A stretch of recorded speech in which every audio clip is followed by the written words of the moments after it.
I'm Jack Donovan, and you're listening to or watching PH2T3R, the Journal of Solar Culture. And today I'm joined by a member of the Order of Fire. His name is Vic Verdier. And I always refer to him as our international man of mystery. He's been living an adventurous life for a really long time. And Vic does a lot of things, and so we'll get into what he does, but he also coaches men over 40 to live the life that they want. And he's really good at, I would say, lifestyle design, because, you know, we all listen to what Vic says and we're like, wow, I want to do what Vic's doing today. You know, that's so he's got that kind of dialed in.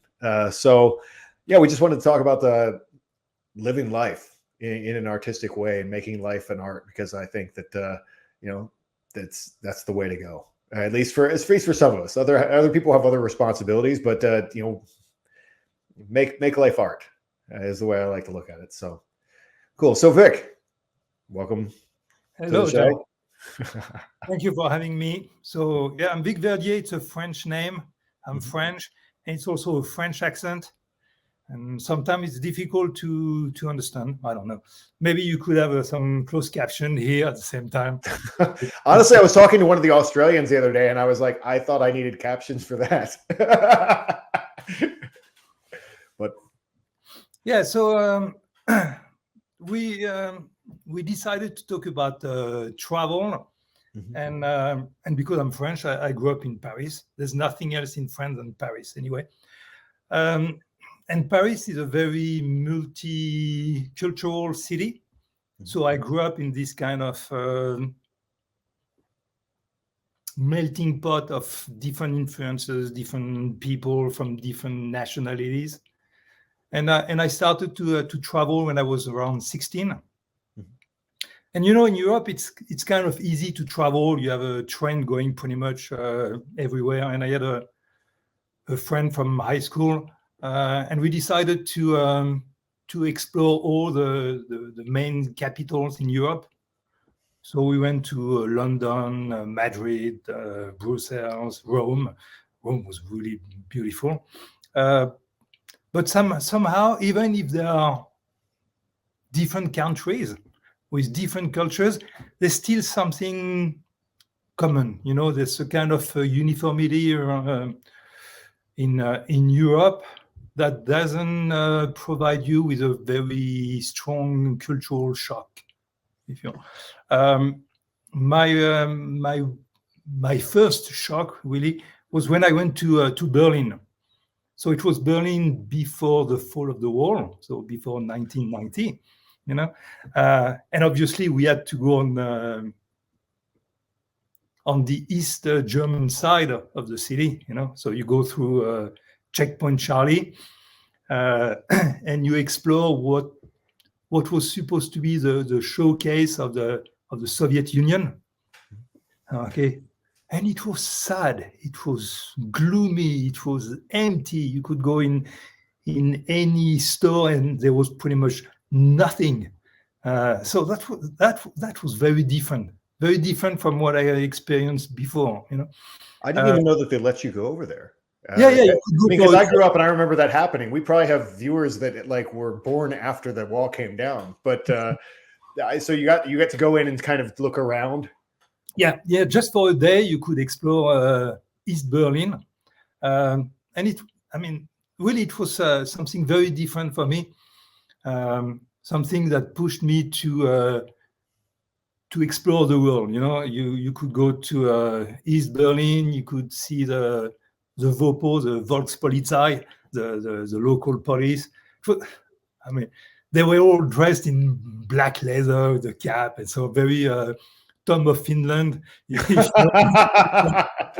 Really, really something different from what I knew in Paris. You know, and that was my first real experience of traveling in a very different environment. And then I kept going. Yeah, that's pretty much how it started. The second, I would say I had, let's say, 4 phases in my life with 4 different ways to travel. You know? So traveling as a teenager was in Europe, very easy, just for a few days, for a weekend, no need to learn the language, nothing difficult at all, nothing challenging. And then I was in the Navy for quite a while, for many years. And after the Naval Academy, I was sent in a very small unit, a multi-branch unit, people from the Navy, but also from the Army, from the Air Force, from the Foreign Legion as well. And our job was to go to different countries in Africa and to train the local armies. So we would go there for roughly 6 months, build a training camp, and train the officers of most of the time former French colonies. And that was a very different way to travel. The army, the military. It's not about sightseeing. It's not about tourism. It has a real purpose. And again, Africa in general is a very, very different environment where anything can happen, where human life has pretty much no real value, or at least at that time. And for me, again, that was a shock, seeing dead people, seeing rebellions, because there's always a rebellion somewhere, a military coup or something, So that was new. I went to maybe roughly a dozen countries in Africa over the years, and sometimes it was easy language-wise because of the former French colony, so everybody would speak French. Sometimes it was more challenging, like in Mozambique, where they speak Portuguese. And again, you have the language barrier, you have the cultural barrier. You also have a very different mindset, I would say. Especially in Mozambique, you had a lot of tribes, gangs, or whatever you want to call that, crossing the border from South Africa and burning villages and raping, taking all the local resources. I remember a village in Mozambique where most of the men had no ears. And that's kind of weird to see, First of all, you don't really need that part here, So it's pretty much just a hole. But when you see all the males with no ear, some of them had to wear glasses, so they had some duct tape to hold the glasses on, It's something different, and you wonder why, and then they explain to you that those gangs will come and burn the villages and cut all the ears as a trophy, and then go quickly back in their country, cross the border, and the border is pretty much non-existent. So again, that's a lot of different experience, different ways to travel for me, and I did that for quite a few years, and plenty of stories of a world that is definitely, or that was definitely very foreign for me. I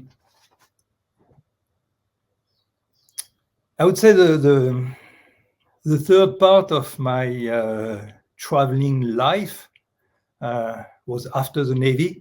After the Navy, I became a scuba diving instructor. So that's, a very different approach. It's more tourist. It's more sunny places where people go on vacations. So nice beaches, blue turquoise sea, and people who are very relaxed because they want to be relaxed on vacation. People want to really enjoy the underwater world. I started my first job, and I was there for almost a year, was in Tahiti, in French Polynesia. Very nice place, very remote, very nice place. And I was in a small, not really small, but an atoll named the Tuamotu. The Tuamotu are islands quite far away from Tahiti. And I was on a small island named Rangiora, and there was nothing. I was living in a hut with, very basic amenities, and the only thing I had to do every day was to dive in crystal clear water with, I don't know, hundreds of sharks and dolphins and manta rays and turtles, and for people who would come here for a few days, spend a lot of money because it's kind of very remote, but just enjoying the underwater world. So yeah, that was a very nice part of my life at some point. Yeah. Yeah. How old were you when you were doing that? 28, something like that. That's fantastic. That's like the perfect age to be like, oh, I teach tourists to scuba dive, and I'm living on an island, and that sounds great. Yeah, it was. I taught scuba diving for 25 years. After Tahiti, I came back to France, in the south of France, and I opened a business, scuba diving school. And that was pretty successful, but successful in a very kind of normal way, meaning I had some money, I had a nice house, I had 2 cars, a sailing boat, a wife, and I was miserable. because somehow I'm a nomad. It's deep here, I'm a nomad. A nomad in different ways. Meaning, if you think about nomadic versus sedentary population, if you go all the way back, the hunter-gatherers, they were semi-nomadic somehow. They will settle somewhere for a few months, get all the resources they could get from the environment, and then move on somewhere else.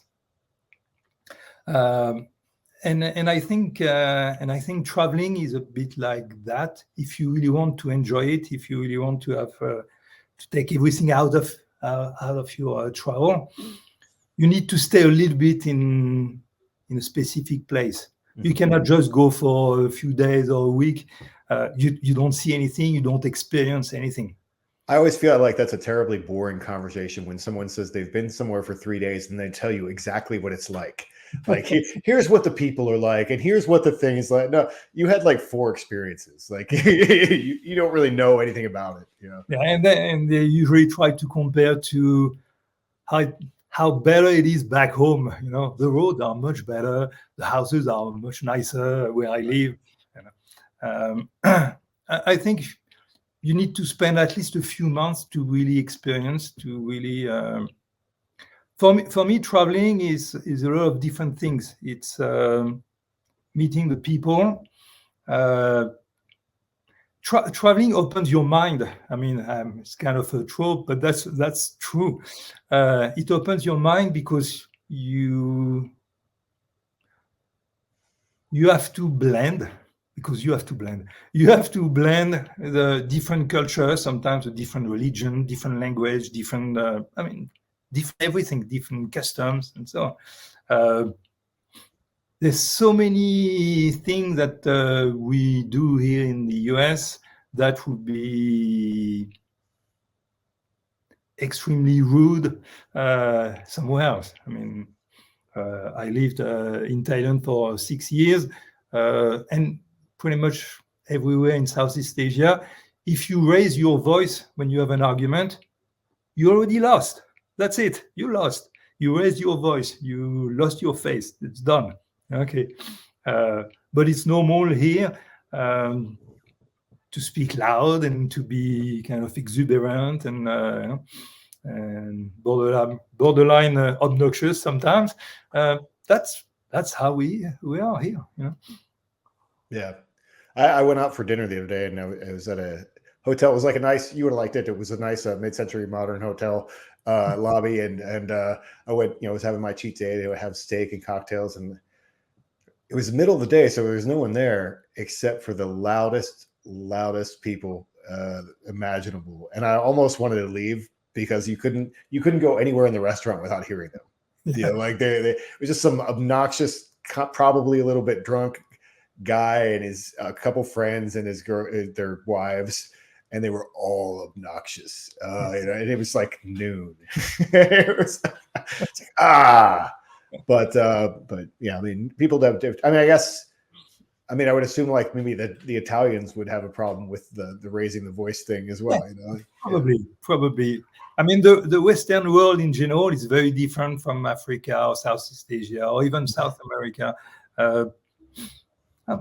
Different cultures, different people, different mindset.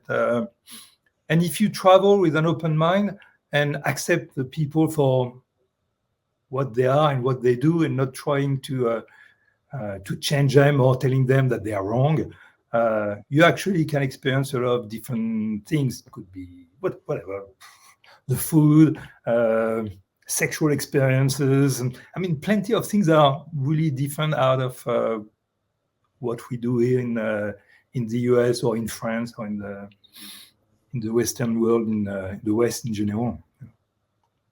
So I started I sold my scuba diving business, right? And got rid of everything, including. I believe you had a wife in there at some point. You had her too. and I decided to travel and to use diving as a mean of as a way to travel to nice places. So I lived in Malta. That is a fantastic place history-wise. They've been invaded by everybody, and they managed to assimilate all the cultures. Even in their language, there's a bit of Italian, a bit of French, a bit of Arabic. There's a lot of stuff. They are really, really nice people. I lived a bit in South Korea. I lived 2 years in Egypt, and it was again interesting to live in a Muslim country. I learned a lot, and it's like everything. You can have some, predetermined idea about different religions or different people, and when you live there, it's a completely different story, What would you say were some of the things that you learned from that? Because Americans have mostly because of the recent wars over there, Americans have a very very one-dimensional, I think, perspective on Muslims. I mean, I interact with a lot of veterans and stuff like this, so they've had a very particular experience, like in Iraq or Afghanistan or something with Muslims. But what was your experience like? I liked it. I liked it a lot. People were extremely friendly.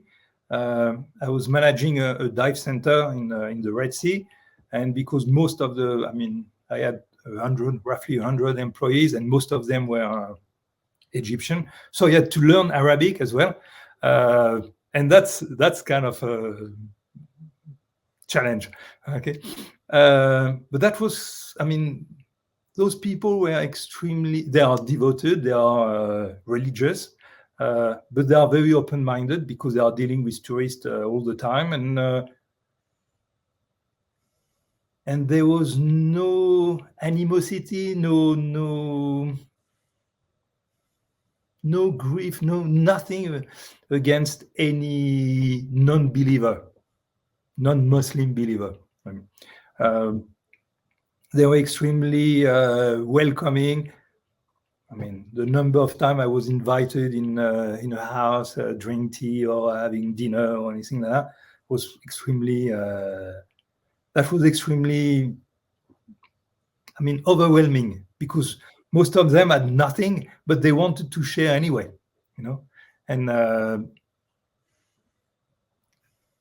not in a very ostentatious way or anything like that. It's just, yeah, okay, you sit on the floor with us and we have a meal together. Let's get a bit of lamb together and go. Nice, And it's time for one of the 7 prayers of the day to leave you for a few minutes, and we come back. Cool, okay, no problem at all. No pressure, nothing. And I really enjoy the desert in Egypt. That was my first real experience with complete loneliness, complete absence of any structure or any human interaction. That was I really enjoyed that. I've been to the Sahara a bit later, but Egypt was something very, very different, and most of the people over there had a culture, and when I say culture, it means education that you don't necessarily see in the West. Okay, and it's not because of their history, the pharaohs and so on. No, it's because most of them wanted to learn, wanted to read, wanted to know more about the world outside of their own little sphere of influence. So Egypt was a very nice experience for me, and I really wish to go back there at some point. Oh, nice.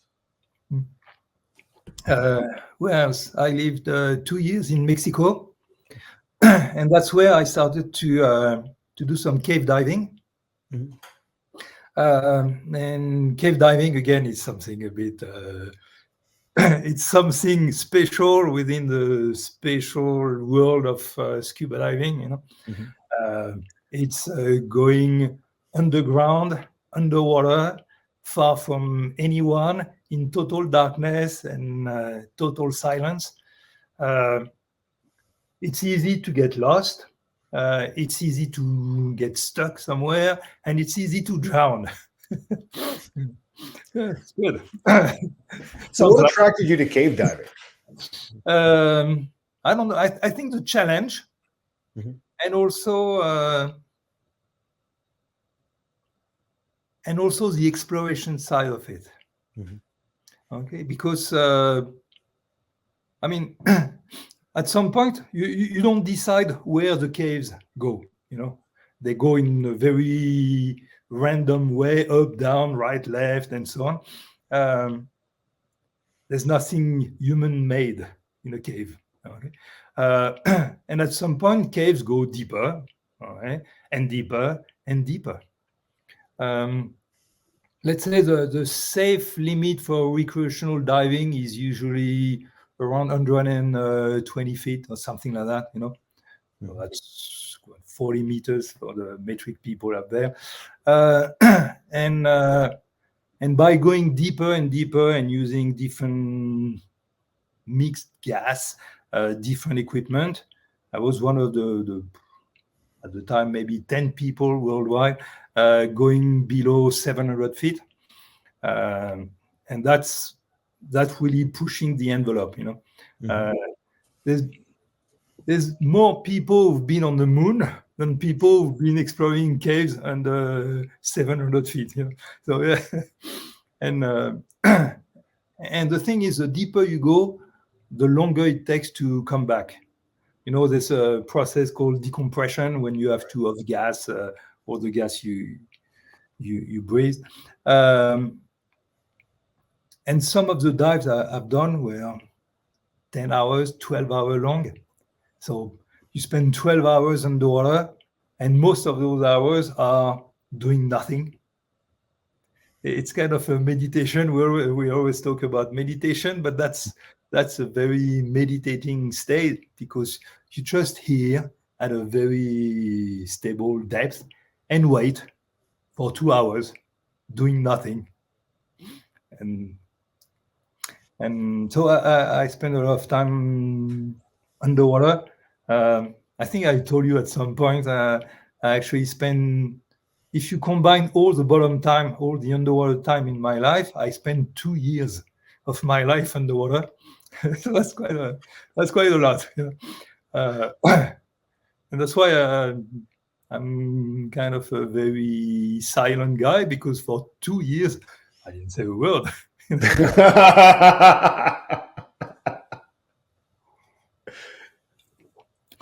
But the cool thing with cave diving, especially this kind of extreme cave diving, was the fact that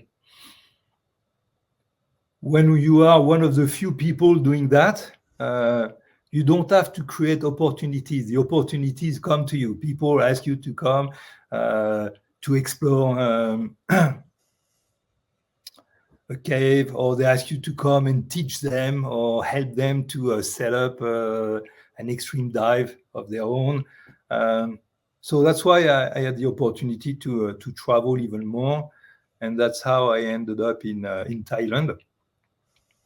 And Thailand was it's probably my favorite place on this planet. Yeah, extremely nice and welcoming people, always smiling. We don't know if it's fake or true, but it doesn't matter. It's always nice showing the smile. You know? I learned the language as well. I had a great time. I spent 6 years over there. I learned Thai boxing. I started to teach Thai boxing. The place is beautiful. I mean, and Southeast Asia in general is beautiful. I'm always interested in architecture in general, and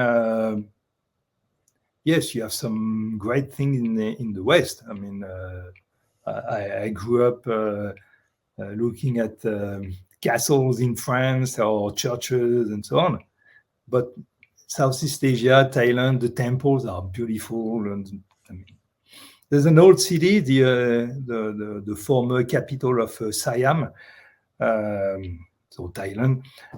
It's called Ayutthaya, and it's full of beautiful temples where you can spend a year and not seeing half of what can be seen. Yeah, it's nice. I remember in the podcast you had with Bronson, he's talking about monkeys in one city in India, but there's a place like that near Ayutthaya. It's called Lopburi, and it's invaded by monkeys, stealing your stuff when you walk in the street and so on, and people have to keep the windows of their houses closed all the time, otherwise the monkeys come inside and break shit and leave. And those monkeys are extremely intelligent. I remember a traffic light, and strangely enough, even in Thailand, people stop at the traffic light. Not always, but most of the time. And by the side, on the curb, there was a group of monkeys doing nothing. The traffic light was red, the car stopped, and they were doing nothing. And as soon as the traffic light turned green, all the monkeys jumped in pickup trucks and stole everything they could and ran away. And then you have the driver in the middle of traffic, people honking and saying, hey, go, it's green now, it's good. Oh, shit. So those monkeys were extremely intelligent, extremely, yeah. So Thailand was a beautiful place, and yeah. And if you have the opportunity one day, go. Yeah. And all over, I mean, Southeast Asia in general is nice. It's really nice. It's a very different environment. You go to Laos or Vietnam, and again, it's different. It's a different culture, different norms. I saw in what was it, in Saigon, I think. This kind of street restaurant, 2-3 tables, a few stools, and people cooking on a small cart and washing the dishes afterward in in the street on the puddle, just washing the dishes up, putting back, and I mean, that's normal. That's okay. Is it dirty? Yeah, probably a bit, but okay. That's why you have an immune system, you know. Yeah, I mean, people are so worried about that. You know, Yeah. like they think they're used to everything being sterilized constantly, and it just makes them weaker. That's been my thing ever since 2020. I'm just trying to get dirtier and dirtier. Really is like, oh, something that fell on the floor. It used to be like 3-second rule. Now it's like, man, it's been on the floor for a few minutes. That's fine. Yeah, You know, get a little, you know, like get a little dirt in you. You know, like my dog licks me. Who knows what he's been doing? You know, like all the time. we I'm know like, what he's been doing. We know. yeah, well, yeah. I mean, you see my dog, Spike especially. But yeah, I mean, I think it's good for you. I mean, I don't get sick a lot. You know, like I think that the people who are constantly rubbing themselves down with disinfectant and trying to get super clean, they're sicker people. Yeah, they end up with a weak immune system somehow. So it's just finding a right balance. Yeah. Okay, another example that was kind of interesting about Southeast Asia. Uh-huh. I spent a bit of time in Cambodia, and in Cambodia, at some point, you had the Khmer Rouge. I don't know if you remember. So the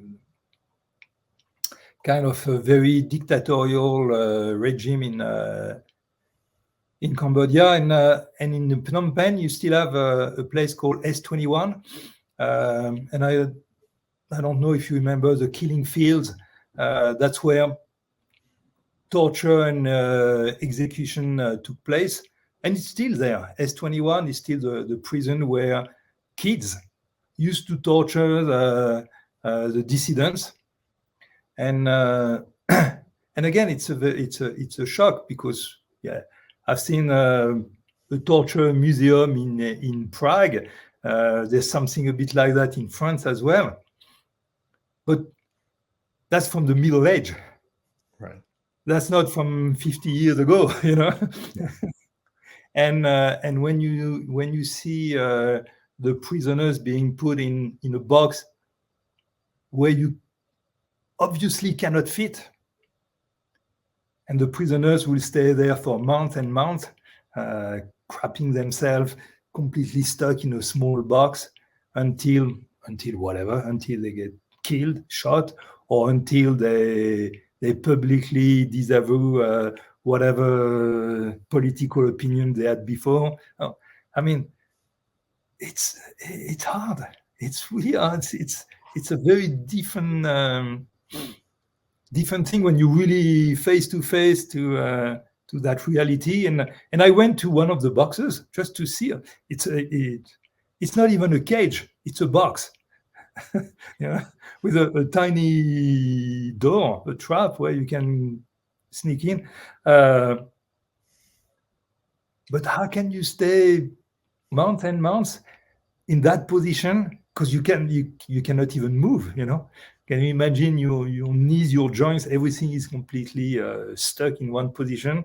You have to pee yourself, and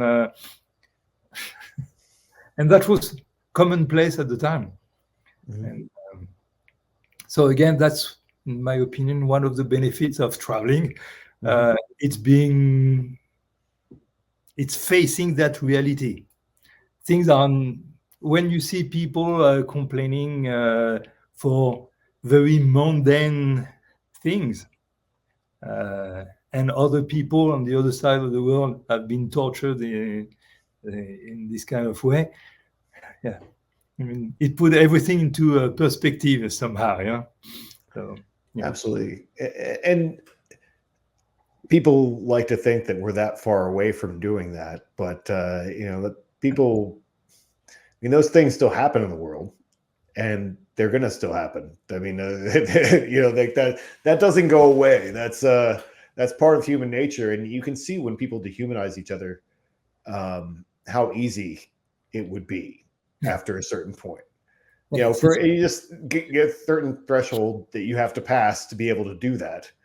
And then that's the new normal of like, okay, well, that's what we do to people. And we saw a little bit of that over the past like few years of like, how people will treat each other if the government says this or the government says that, and turn each other in and all that.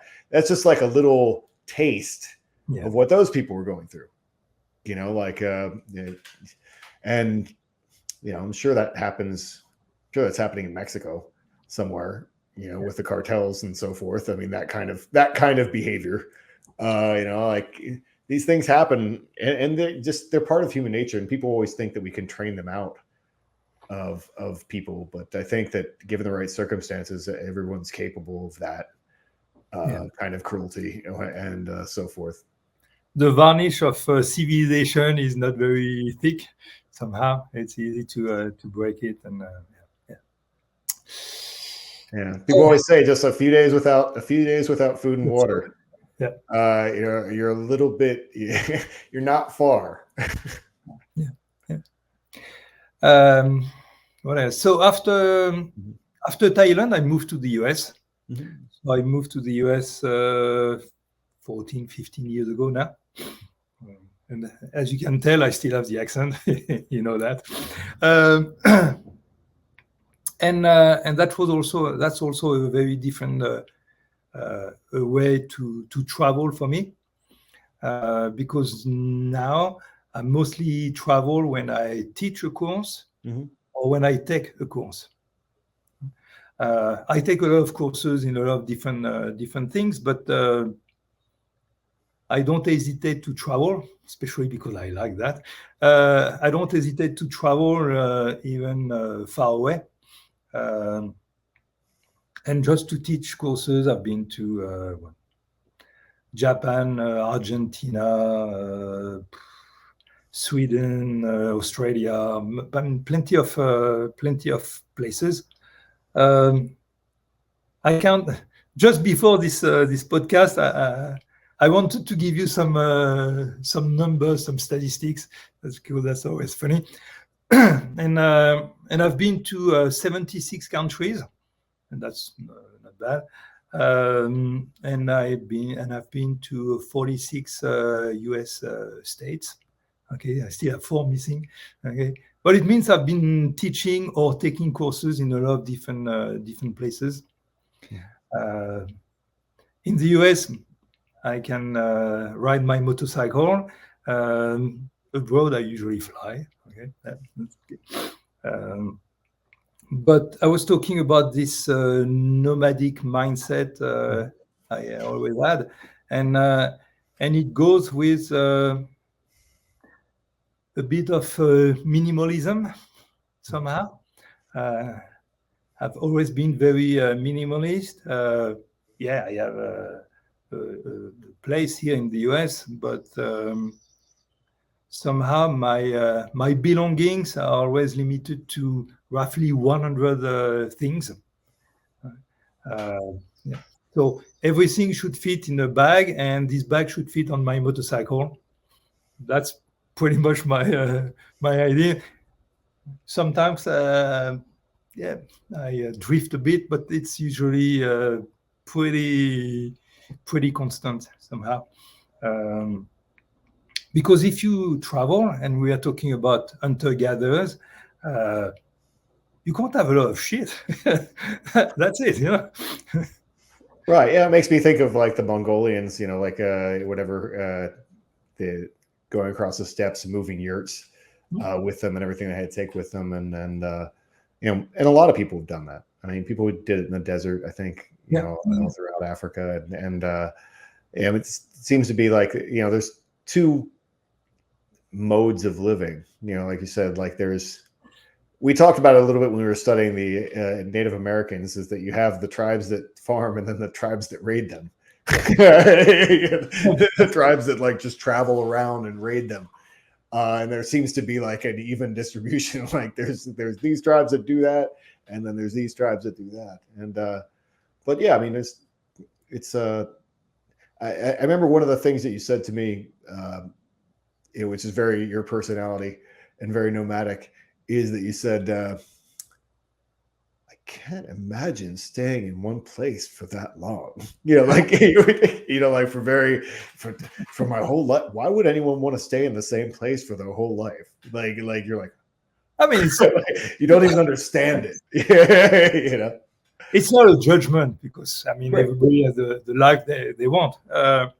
Personally, I think you learn a lot of things by traveling and by meeting more people, and if you think about traveling through the lens of the three archetypes, the striker is the one who travels to hunt or travels to go to war. It's Alexander the Great, it's conquest, it's exploration, and so on. But that's not everybody. The father is more about traveling to probably to exchange knowledge, to learn more things.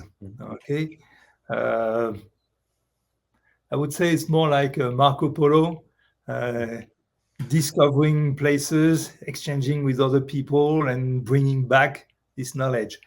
And this is more of a semi-nomadic kind of things. Mm-hmm. You travel, but then you come back home. Right. Yeah. And the Lord of the Earth is, especially when you think about the hunter-gatherer, it's moving to get new resources. Right. It's moving to acquire new technology, maybe. Okay, new craftsmanship, new things, new way to change the world around us, and somehow it's also moving to meet new people and avoiding that the gene pool becomes too weak, and and I think those three archetypes, they all travel for different reasons, but at the end of the day, they all travel. Yeah. Temporarily or constantly, but they all travel. And that's how I feel deep inside. I need to move. I need to change my horizon. I need to see other people and learn new things and so on. Mm-hmm. Yeah, I mean, and obviously there are people who are more focused on like I'm trying to build in one spot, which is that's how you get castles, right? People who want to build a kingdom in one spot, which is just a different way and a different. But you moved quite a bit over the years. Oh, for sure. Yeah, I'm not disagreeing with you. I'm just saying, generally speaking, there are a lot of people that have to, no, I'm the same way. I always used to joke, even when I was younger, before I've moved the past few years. I mean, I always used to joke that I don't visit places. I just move there. I lived in New York City and lived in San Francisco and Los Angeles. Mm-hmm. And Portland and so forth. And recently I've been, a little refugee. So I've been going, from left Oregon and moved to Utah, and now I'm here in Arizona. And so I'm very jealous of Bronson and your existence, where you just leave for endless periods of time. I was talking about that today. I've been like, well, I have my dogs, and I don't. I actually just talked to my black belt today at my gym, because he said he had a really good dog boarder where they have a big yard and all kinds of stuff. And I was like, oh, good, because I really want to go to Greece. I really want to go to Greece in the fall, because I've never been, and I want to. While travel's still open, and who knows what the world will become, I would love to see some of the stuff that I've been reading about for so many years. Just actually just be in that place. I think I would like to go see that. Obviously, I can't really take just months off. I mean, I kind of could, but I do have some responsibilities that I can't just be gone for forever, But I do admire that, and it does sound like an adventure to be just let's see what happens. To do the one-way ticket kind of lifestyle definitely sounds very appealing. Yeah, and I think traveling makes you more resilient, more independent. Independent because if you're able to travel, it means you don't have, or you can deal with the responsibilities you have in a more flexible way. Mhm. It also means that you have maybe less routes. Maybe you lose something somewhere. Okay, uh, but Bronson, for example, is traveling with his wife, as far as I understood. Mhm. So you can still travel, and I met a lot of people traveling with their kids as well, Mhm. in a very nomadic way, not in an RV with TV and chimney, but but just traveling. I mean, in buses, taxis, trains, and so that's possible as well. Um, and it makes you more resilient because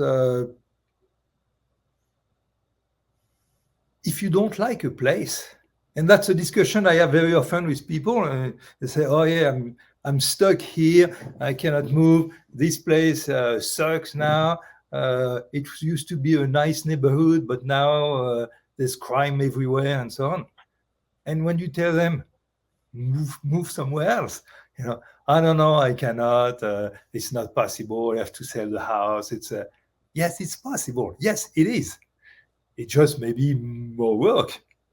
Yeah. But is it worth that? Is it worth staying there and suffering every day? Probably not. And and you don't like a place, move. You don't like a country, move. Okay? It's also it's also a possibility. Yeah.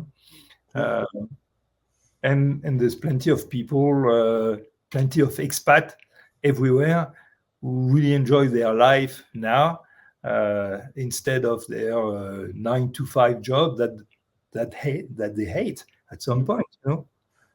Nothing against this kind of job. I've never had one. Can't really, I can't really judge, but I think it's not for me in general. Uh, and if it's not for someone, change, go somewhere else. There's so many opportunities. Uh, it's it takes a bit of courage at the beginning, but it's like any muscle. The more you train it, the easier it gets.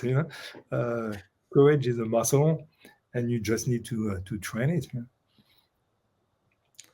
Yeah. Yeah. It's there are a lot of opportunities, and you can find a way, in a lot of places. I mean, like I said, I've been moving past the past few years, and over time, I could get more minimalist. Like if I was just by myself, I think I would probably live in an apartment somewhere, and then just when I was done with it, just go to the next place. Yeah, That's probably what I'd do by myself, but I can't really do that the whole way. But it's I've thrown out so many things over the past few years that I'm like, I just get tired of buying things. Like at this point, I'm like, we just threw everything out. Like, oh, we just built. Okay, now we're gonna build it like the third garden, and like, like okay, all right.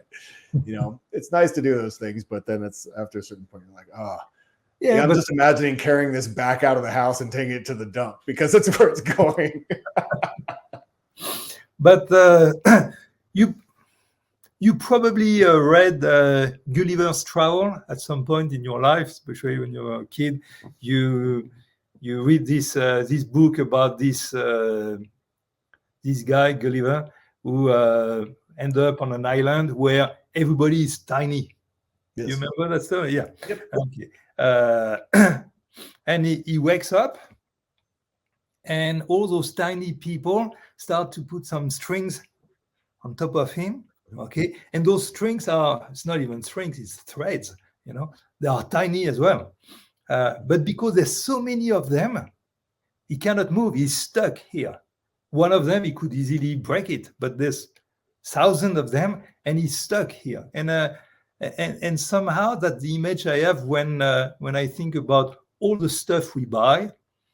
Uh, all the habits we have, every single one of them, we could easily get rid of this habit. We could really easily get rid of this whatever appliance that we have. But there's so many of them that we are overwhelmed and stuck in that location, in that position, in that world, And I really believe that sometimes it's not only good, it's necessary to get rid of everything and start from scratch. I mean, it's my opinion. Okay.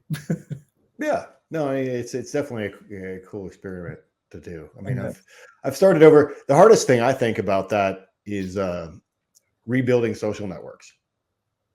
Yeah, when you move, yes. Yeah, I always say it takes about 1.5 years in a place to where you really know where everything is. Yeah, like not like to get around, but like sources of things. Like, this is where I like to buy this. This is where I like to buy that. This is where the things, like this is where, if I was going to do an art project, this is the store that I would go to get that. Yeah, like all those details of things. Takes a while to really get that, but then even the social network, some of it takes a little bit longer. Because you have to, friendships take a long time to build. Yeah. And so that's a little bit harder to do, but it can be done. I've done it a few times. That's the thing. But if you've moved a lot, and obviously you've moved a lot more than I have, but I've lived in a bunch of cities at this point. And when you think about the people that are still in the town that they grew up in, and they've never left, and that's not wrong, because some people, it's like, oh, well, you actually have a really strong social network, and you have all these, like, you know who to call for this person and that person, if all these things, and it just matters if they're happy there or not. And I know people who are happy in the same place, but when I think about, my mom tells me about, like, oh, you remember so and so, I'm like, I have forgotten so many groups of people since then. Like, I've had whole groups of friends and whatever that I don't remember now, that were somewhere in between. Time stands still, I think, for a lot of those people who stay in the same place, in the way that you get to live multiple lives almost. I think when you travel as much as you have, or even that, I've moved to cities like I have, you have different lives, different little sections of life that had whole friendships and whole communities and all kinds of things that, that's one section. That's a chapter in your book. Yeah. Yeah. And I think, the more activities you have, the easier for you when you move to a new place to build your social network, through BJJ, through whatever activity you have. But but it takes time. You're right. It takes time. But yeah, absolutely. So what are you thinking about doing next? Okay. So this summer, meaning in a few weeks, I'm going to Alaska, one of the 4 states I haven't been to, with Maine, Vermont, and North Dakota. It's kind of up north in general, and more tropical, and after that, I'm going to France, and in France, because I still have my family over there, so I go there from time to time. Even if I haven't lived in France for the last 30 years now, I still go there to see my family. And I want to take the opportunity to go places I haven't been to. I want to go to Poland, probably, and somewhere else. Thinking, I don't know, Finland or Eastern Europe. I haven't spent too much time in Eastern Europe. Spending a few weeks over there, and then back in the US, because I still need to work as well. Yeah. Well, why don't we talk a little bit about what you do? I will say that I'm excited that I feel like I have been to Poland. Have you not been to Poland? I've been somewhere that you haven't been to yet. How has that happened? But I spoke at a conference in Poland, so I was there for like a week. In Warsaw, and that was it was cool. It's a nice place. Ate a lot of raw meat. Yeah. They like raw meat there. Like it just get at nightclubs. Someone was like, "This is." One of the locals was like, "Come out with us one night and this is what we would eat," and they just get like a shot of vodka and basically raw hamburger and some pickles and like an egg or something like that. And so I was like, okay. I mean, I like steak tartare, so I can get down with that. That's fine. But it was just kind of, it was a nice thing to see. I think a lot of Americans would be horrified. But yeah. So I don't know. But I mean, when you travel, you eat a lot of different things. You know. Yeah. I mean, again, you open your mind to stuff that you wouldn't eat otherwise. I ate some scorpions in Thailand, fried scorpions, really good actually. Yeah. What else? I had some fruit bats. Okay, so are really big bats that they serve on the plate with their wings all spread out. That's kind of impressive. I had that in Vanuatu. I mean, you learn to eat stuff that you will never dream about eating. You know, one of my favorite food now on this planet is durian.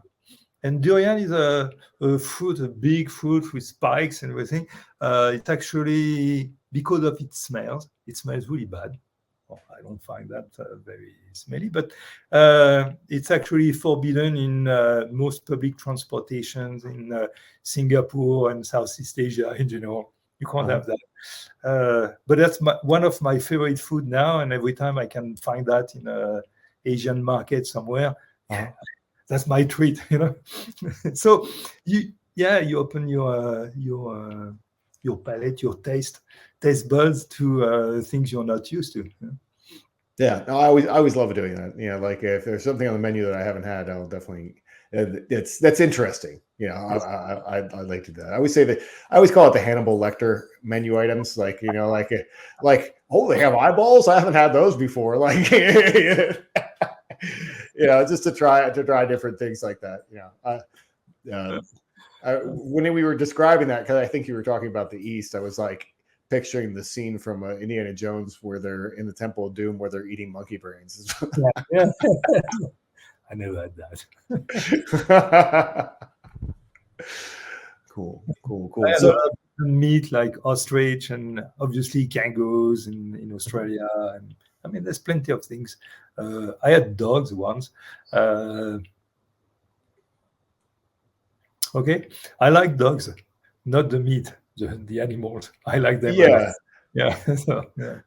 Yeah, that would creep me out a little bit. Not because it tasted bad. I'm sure it tastes fine, but like I would be like that. I'm like, they're our friends. Yeah. Yeah. But other things, other animals are cute, and I have no problem eating them either. So whatever. But I was going to say just before we wrap up or whatever, I wanted to talk a little bit about what you travel the world teaching now, because you don't teach scuba diving anymore, do you? No. Yeah.